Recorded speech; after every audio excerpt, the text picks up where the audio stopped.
Oh, hi, hope you well. Hope you swell like a baby. Hope you're great. Hope you're doing good. Hope you're doing amazing.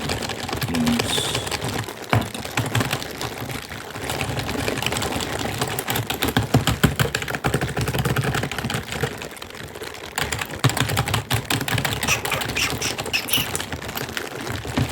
Pretty nice.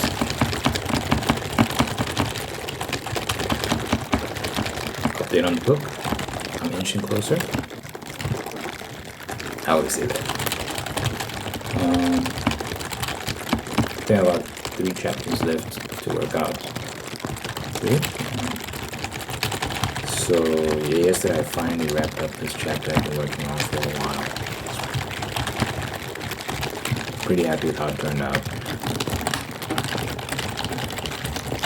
I think it'll definitely be a standout.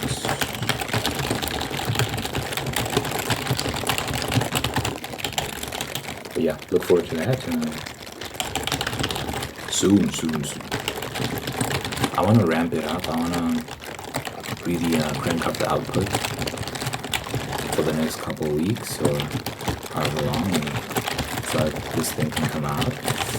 I want to push myself and see.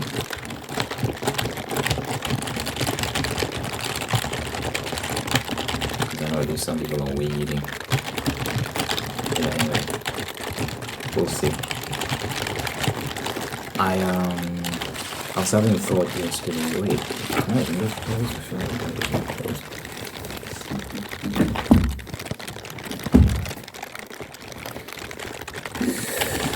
Gotta block out the noise.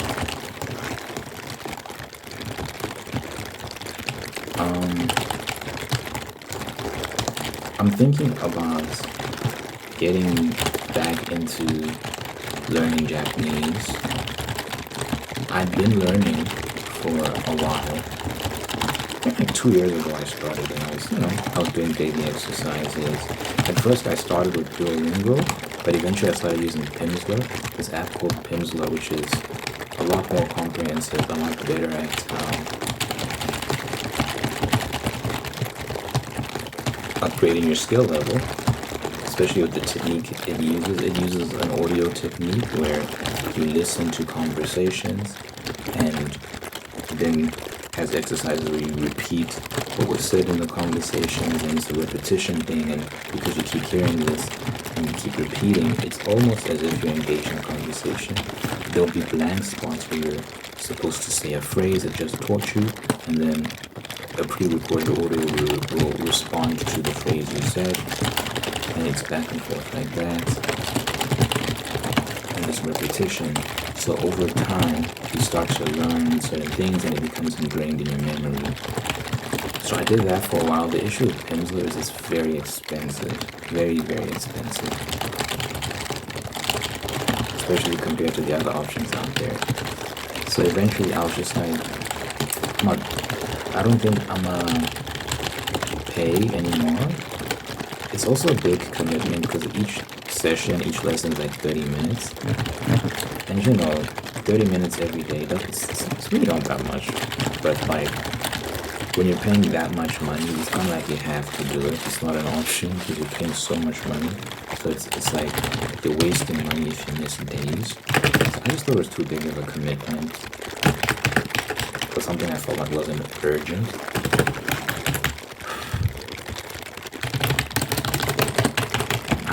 Like the benefit of Duolingo is like you could do something like you could spend 2 minutes, 5 minutes, 10 minutes. It was flexible in terms of how long you want to spend on it. With Pimsleur, you could theoretically do like a 5-minute session, but it's not structured that way. It's like you'd have to pause in the middle of what's supposed to be a 30-minute session and then resume when you get back onto that. But the interface is very clunky, and the tracker on the audio thing it doesn't work too well.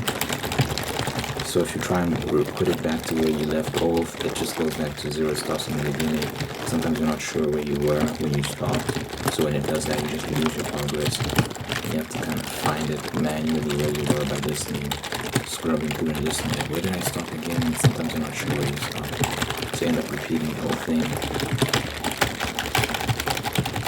I mean, it's been a while since I used this. Maybe they updated it and made it better, but it's like, it's been that way for a while, so chances are they didn't update it. Regardless, for me, I'm just like, I need something more easygoing, and then I can supplement that with other materials. So I can watch YouTube, like the Japanese learning podcasts on YouTube. And then there's this app I downloaded called Anki, which helps with it. You get cards, you can download card packs, and it's like flashcards, learning flashcards with Japanese words, and they put the kanji below that, and that you learn a lot of, and you can learn the words and also learn the Japanese characters for those words. And they also pronounce the cards come with audio, so you can hear how the words are pronounced. So that way you can learn. So you can do like a word or two a day on Anki, and you're learning Japanese words. So you can get a book, for example. You can get a little notebook and practice writing the characters.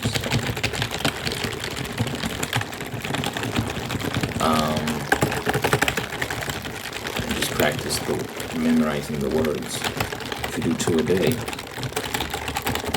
you can build your vocabulary that way. So I was thinking, instead of downloading Tingle, which is very expensive to use, I might download this app called Mondly. It's called Mondly, which seems to be not as comprehensive as Tingle, but still it's better than Duolingo. So, and it's like $10 per month. So still pricey, but better than Tingle. Tingle's like $20. Crazy, bro. I'm not paying $20 per month. It's too much. For now, it's too much for now. I think you know what my plan is.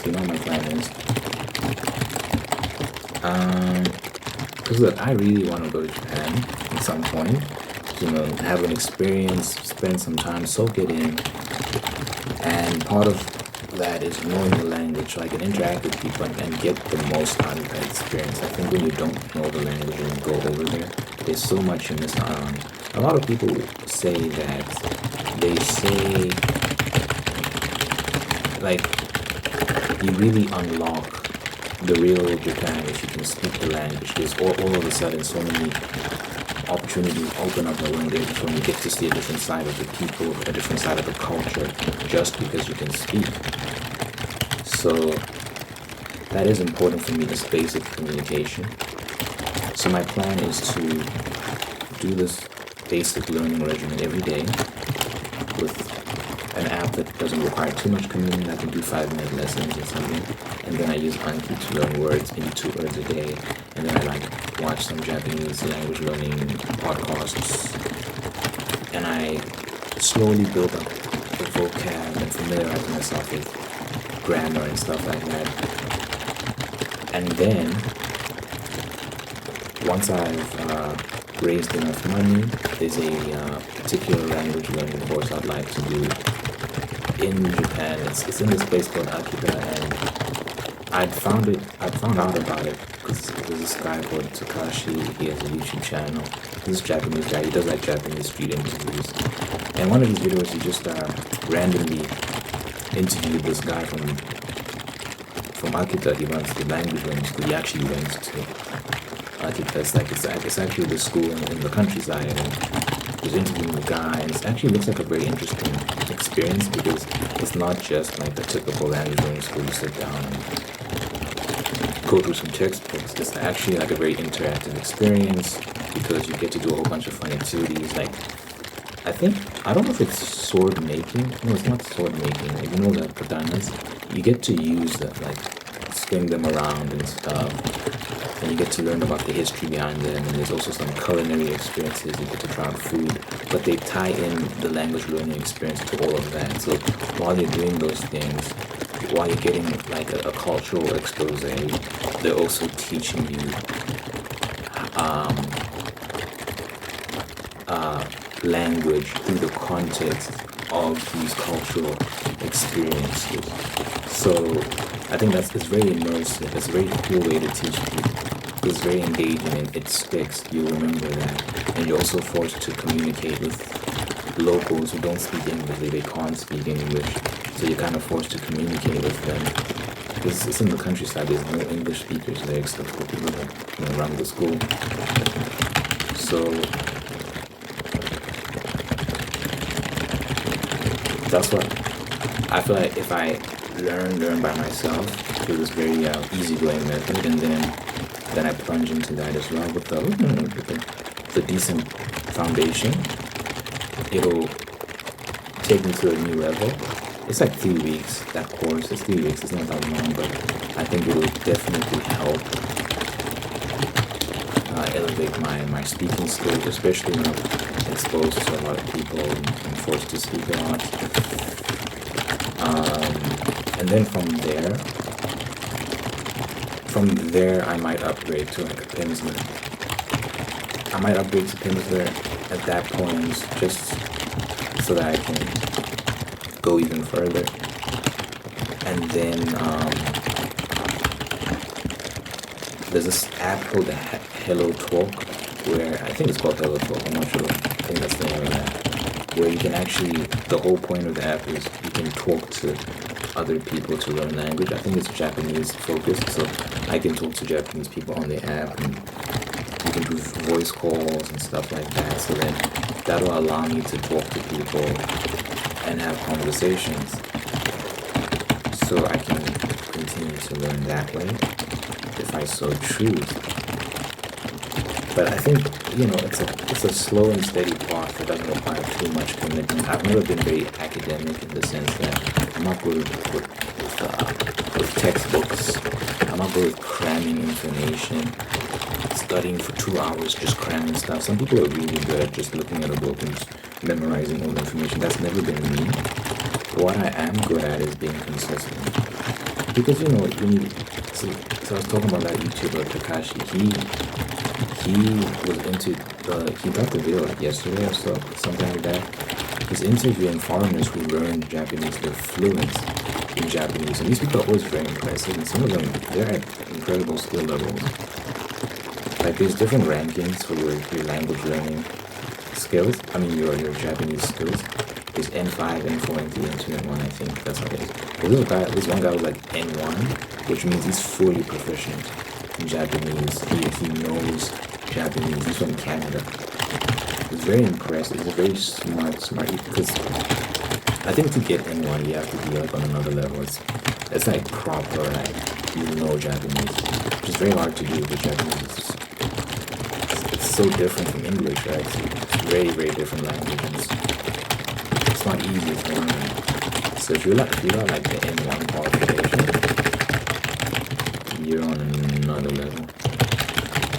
So, I was just thinking, like, all these people, they seem very bright. And for me, I'm like, I don't know if I can do it, but I realize that, look, my strength isn't necessarily that I'm super intellectual, or like, some people just have crazy IQs and they can learn things very quickly.